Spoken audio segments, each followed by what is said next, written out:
Всем привет! Мы продолжаем серию видеороликов, где мы с вами рассматриваем различные масштабные модели, выходившие в разнообразных журнальных сериях. В сегодняшнем видео я хочу вам показать пикап Jeep T80, который вышел в рамках аргентинской журнальной серии «Незабываемые автомобили доставки и обслуживания». Эта модель вышла под номером 28 и поступила в продажу в мае 2019 года. Данная журнальная серия стартовала 8 мая 2018 года. Она насчитывала 60 выпусков, выходила раз в 2 недели, и серия завершилась 18 сентября 2020 года. И в данную журнальную серию входили не только различные пикапы, но и автомобили такси, также кареты скорой помощи, небольшие развозные фургоны и эвакуаторы. И у меня в коллекции пока что только одна масштабная копия из данной журнальной серии. Я ее приобрел в одном европейском магазине за 14 евро 99 центов. Это довольно крупная сумма за журнальное изделие, но с учетом того, что сейчас журнальная серия сильно подорожала и в принципе другие выпуски стоят примерно так же, я считаю, цена вполне адекватная за такой уровень проработки. Давайте не будем медлить, распакуем блистер. Я вам для сравнения приготовил еще несколько журнальных моделей из серии «Автолегенды СССР», также польский выпуск и одна машина из серии «Незабываемые автомобили 80-х-90-х годов». Тоже пикап Chevrolet Silverado. Мы посмотрим на уровень его проработки и сравним с данным ICA Jeep T80.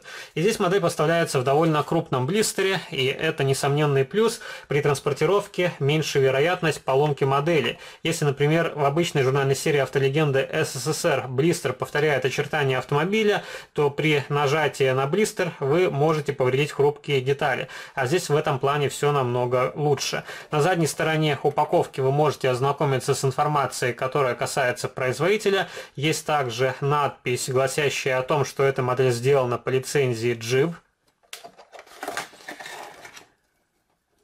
Единственный минус то, что нету дополнительного страховочного блистера, и при изъятии модели из ее упаковки у меня сломалось зеркало заднего вида.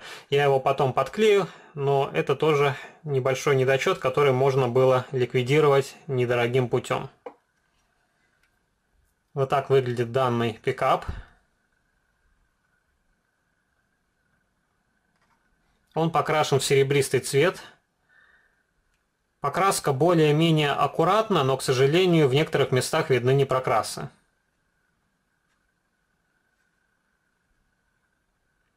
И у этого пикапа металлическая кабина, а корпус кузова сделан из пластика. И он немножко отличается по тону от металлической детали. Днище здесь тоже сделано из пластика. Вполне хорошие колесные диски, установили хромированные колпаки, также вполне нормальные покрышки. И на покрышках вы можете увидеть протектор. Дверные ручки обозначены просто серебристой краской, а на кузове дверные ручки обозначили черным цветом. И дверная ручка на створках дверей отличается по своему дизайну от дверных ручек на кабине грузовичка. Мутноватые стекла, заляпаны транспортировочным силиконом. Также у этого автомобиля вполне хорошо сделана облицовка радиатора. Зачернили отверстия, правда, зачернили не очень аккуратно, есть просветы, и вполне хорошо сделана осветительная техника. Отсутствуют пресловутые черные точки, так называемые рыбьи глаза. Поворотники здесь из оранжевого пластика, хромированный передний и задний бампера. Также установили регистрационные номерные знаки, правда, они смотрятся довольно архаично, и такое решение сейчас, я думаю, не совсем уместно, и лучше номера делать в виде декали или из фототравления, хотя кто будет ставить фототравленные элементы на журнальное изделие? Я пока что таких моделей не встречал за свою практику.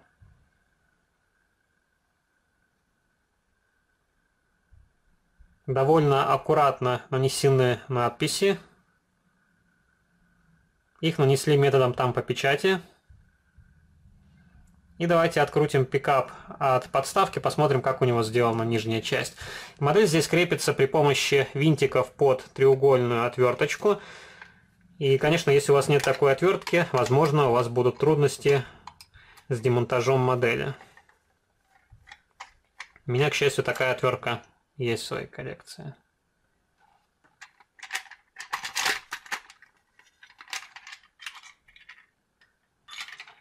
Есть также вот такой фиксационный элемент. И у модели довольно схематически изображена ходовая часть. Вы можете видеть что-то похожее на двигатель, коробка передач, карданный вал. Его разрезает крепежный элемент и также элемент крепления модели.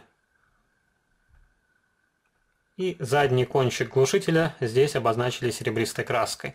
Можно также попробовать открутить плашку днища и посмотреть, как автомобиль смотрится изнутри. Днище тоже крепится под винтики с треугольной шляпкой.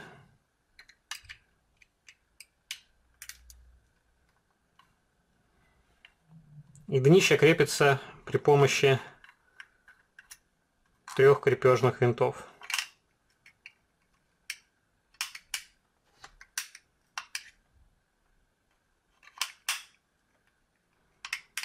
Задний винт почему-то особо не хочет откручиваться.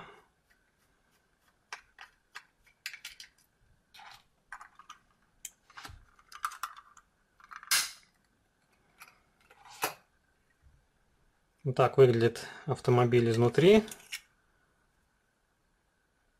Плашка салона. Все из черного пластика, окрашенного в массе. При желании вы можете окрасить карты дверей, сиденья, панель приборов. Также виден облой на рулевом колесе.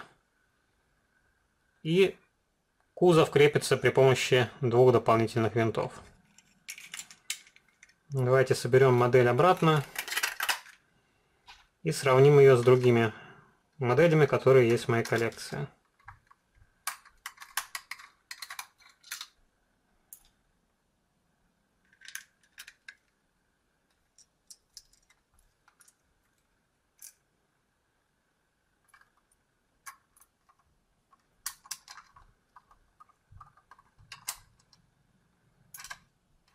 Но закручивать не буду, тратить время. Так она выглядит. Еще раз. И покажу вам Москвич 2150 из серии Автолегенды СССР. Этот джип по уровню проработки примерно такой же, как внедорожник Ика. Хотя он намного мельче. Тоже вы можете сравнить, как сделана светотехника. Задние фонари. Колесные диски. У джипа они немножко крупнее. И вот так выглядят нижние части машин. Кстати, у модели из серии Автолегенда СССР, на мой взгляд, лучше проработана ходовая часть. Правда, единственный недостаток этого джипа то, что он немножко крупнее, чем в 43-м масштабе.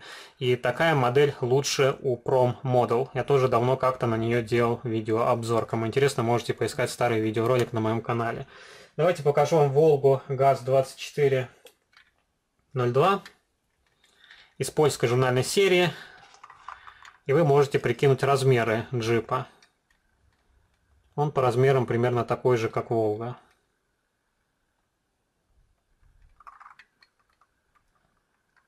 У Волги хуже сделана облицовка радиатора. Также хуже сделана светотехника. А задние фонари, на мой взгляд, у Волги намного лучше. Единственное, катафоты здесь обозначили просто красной краской. Их можно было тоже сделать и из прозрачного пластика.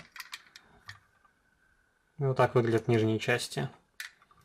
И последний автомобиль для сравнения в сегодняшнем видеоролике Chevrolet Silverado 1997 года. Машина тоже из аргентинской журнальной серии, только посвященная машинам 80-х, 90-х годов.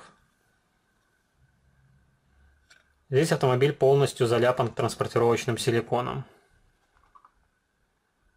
Уровень проработки примерно такой же, как у пикапа Jeep.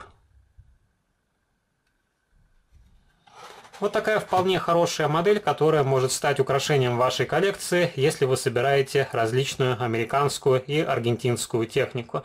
Пишите ваши комментарии, что вы думаете о зарубежных журнальных сериях. Попадаются ли там достойные образцы, что вы думаете о цене на эти модели. Если вам понравился данный видеоролик, не забывайте поддержать его лайком. Вступайте в мои группы в социальных сетях, ВКонтакте и Фейсбуке. Жмите на колокольчик, если вы не сделали этого раньше, и можете заглянуть и подписаться на мой второй канал, там тоже выкладываются видеоролики на масштабные модели из моей коллекции. А на сегодня это все. До новых встреч.